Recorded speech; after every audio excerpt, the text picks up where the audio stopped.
Hello guys, welcome back to the channel. So in this video we will discuss if swapping SAUL NIGUEZ for Griezmann makes sense for Atletico. I will analyze Griezmann's profile, style of play, his attributes, statistics, how good he is and how good he'll be in the future, as well as how he would fit into Atletico's system before at the end I break down whether the finances of this deal make sense and whether Griezmann is the right player that Atleti need. And this video is a collab with Atlantis Football, so go check out his video on whether swapping Griezmann for SAUL makes sense for Barcelona, which is linked in the description down below. And just before we start, feel free to subscribe and give the video a thumbs up for more football content, but that's totally up to you. So Antoine Griezmann signed for Barcelona from Atletico Madrid in 2019 for a fee of £108 million, despite not being what Barcelona needed, but I will come on to that later on. Griezmann can be best described as a half-forward, half-attacking midfielder, not a striker but not an advanced playmaker either. A second striker who operates best behind a main center-forward that can make runs off of their movement. At Barcelona, Griezmann was forced to play as a left-sided attacker most of the time, drifting into central positions but not being able to thrive in those pockets of space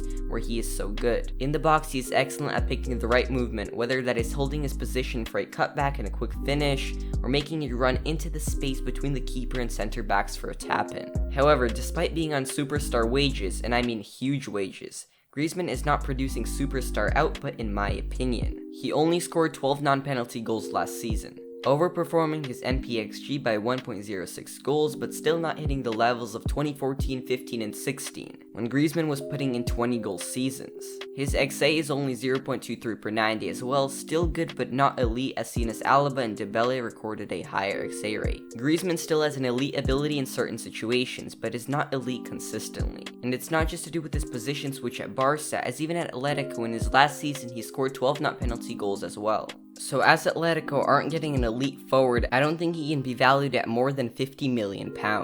And once you factor in his wages, which are €800,000 per week, or £600,000, that's a massive amount in the region of £35 million per year that Barca spent on Griezmann, and around £20 million more than Saul's wages, who would be going the other way. If Atletico are to do it, it has to be a straight swap. However, saying that, I would insist that Atletico should not bring Griezmann back at all unless Barcelona agreed to pick up at least half of that massive wage package, which they may be willing to do, as it would save them £20 million a season over the next 3 seasons, which is when Griezmann's Barcelona contract would expire. Griezmann is also 30, so likely only has 3 or 4 top-level seasons in him. Why would Atletico pay effectively around £40 million, which is in the form of a Saul swap, to bring in Griezmann in the first place?